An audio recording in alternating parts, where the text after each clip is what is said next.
Hello there, Mr. Sutton here, bringing you the IM374 Extra Practice number 6 solutions on applications of right triangle trigonometry. There's a puzzle that goes with this one. Let's take a look at that. So here is the puzzle for this extra practice. In this one, we have a bunch of right triangles for which we need to find missing sides. There's some word problems down here too, but even these are basically just, here's this diagram, find x kind of situations. And once you find the answer for each of these, that's going to match one of these numbers down in these boxes below. Whatever number it matches, you're supposed to cross off that box. And once you're done crossing things off after all 11 problems, whatever letters are left over, you'll put in this box here and figure out what it all spells out. So let's get down to it. So here's our opening problem. We're given this right triangle and need to find this value of x over here. Now, for all these problems, since these are right triangles, and since we are given one side and one angle, that's not one of those special angles like 30, 45, or 60, for all of these problems, we're going to be using SOHCAHTOA. So I'm going to just keep this written at the top for all the future problems that we're going to do here, because we're just going to use it over and over again. All right, so which flavor of trig are we using in this one? Well, I see here that we have the opposite side, the side across from the angle. We also have the hypotenuse. Opposite hypotenuse, so, is going to be sine. So sine equals opposite over hypotenuse. And then we can write sine of 32 equals opposite side x over hypotenuse 4. At this point, to get x by itself, I have to multiply both sides by 4. So we have 4 times the sine of 32. And I'm going to go ahead and do that in the calculator now. So here's my calculator I'm going to be using. You don't need a fancy grapher, but that's what I have for an emulator here. Now, one thing you do want to check on your calculator when you start doing one of these puzzles, if you haven't used the calculator in a while, is go to Mode and double check to make sure for this one that you want to be in degrees mode. Notice right now it's in radians. So I'm going to arrow down there and then arrow over and press Enter. And now I'm in degrees mode, and I'll just clear out this menu now. And now this will work out if I plug it in. So we have 4, we have the sine function, 32. You could close the parentheses, although you don't need to here, and that all comes out to about 2.1. They wanted it to the nearest tenth. So 2.1.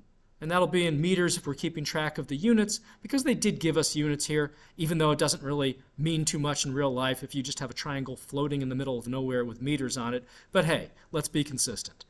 So 2.1 meters. Where can we match that? I see that right here with E, so I'm going to cross that off.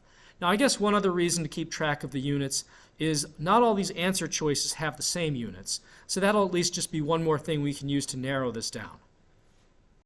Alrighty, moving on to problem number 2. For this one, looking at our angle here, we do have the hypotenuse, and we do have the side that's across from or opposite from the angle. So this is again an OH-SO situation. Sine equals opposite over hypotenuse. So we have the sine of 57 equaling opposite side x over hypotenuse 22. Multiply 22 by both sides to get x, and let's plug that in the calculator. So now that we've gone over once how to do this in the calculator and put it in degrees and find the sine and cosine and tangent buttons, I'm just going to do all this calculator entry stuff off camera. So this one now is going to come out to 18.4 if we round that off.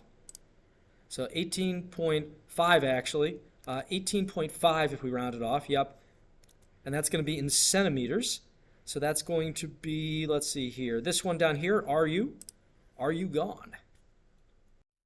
Next up, we've got this triangle. This time around, they gave us the opposite side and not the hypotenuse, but the adjacent side, the side that's part of the angle, that's touching the angle, but is not the hypotenuse. So we have opposite adjacent OA, TOA, for tangent, equals opposite over adjacent. So we have tangent of 20 degrees equaling opposite side x over adjacent side 30. Multiply by 30 to get x by itself, so 30 times tan of 20. And on the calculator, 30 tan of 20 comes out to 10.9. So we're looking for 10.9 meters in this case. And that's going to be right down here with ky.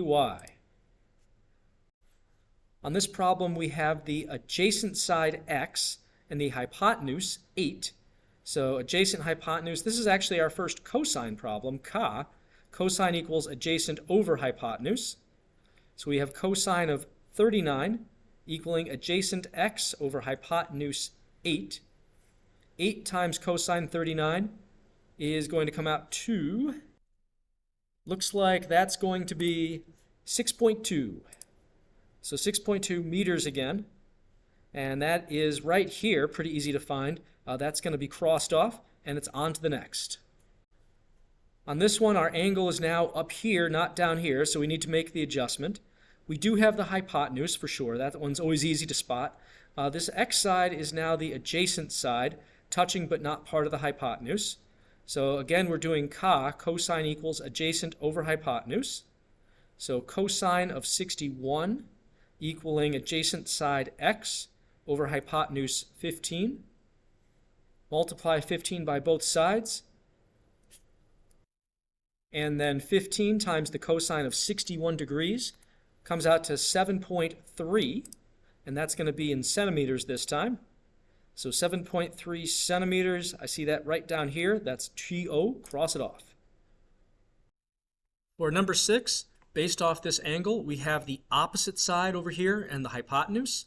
Opposite hypotenuse, we're back to sine now. Opposite over hypotenuse.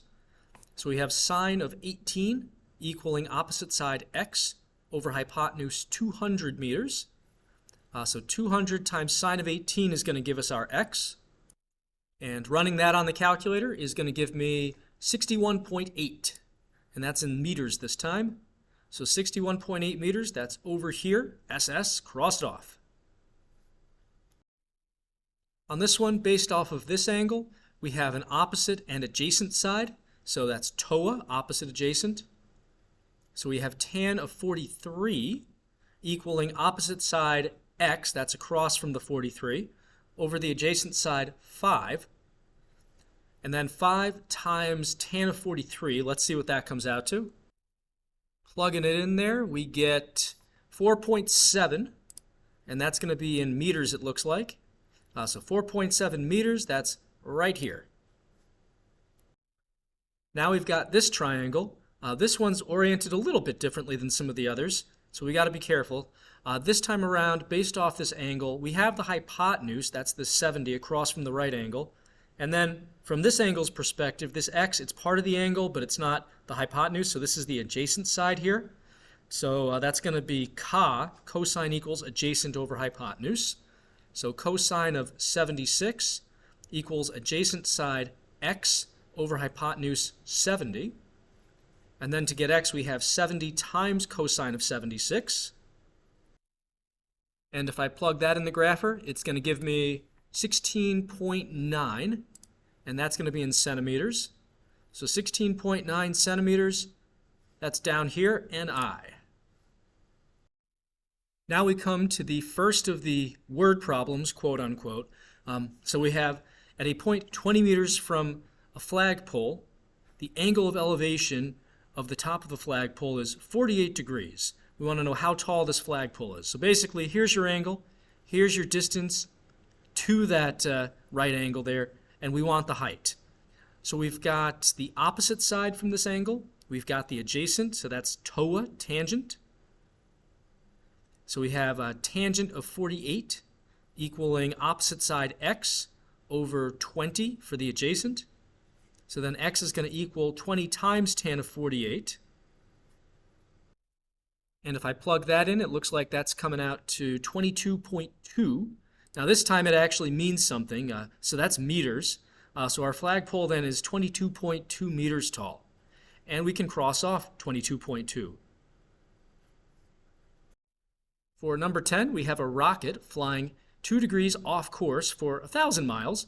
How far from the correct path will the rocket be? We want to know. I mean, it's only 2 degrees. It couldn't be that far off. So based off this angle, which is over here, we just didn't have room for the 2 there. We've got the opposite side and the hypotenuse. So that's sine equals opposite over hypotenuse. Sine of 2 degrees equaling the opposite side x over hypotenuse 1,000. So that's 1,000 times sine of 2. And let's see what the damage is on the calculator. That's going to be 34.9 if we round it off. So 34.9 miles. I guess that's not too far off as the rocket flies. So that's going to be up. And now for our last problem. As it leans against a building, a 9-meter ladder, of course there's a ladder problem, makes an angle of 55 degrees with the ground. How far from the bottom of the ladder is the bottom of the ladder from the base of the building?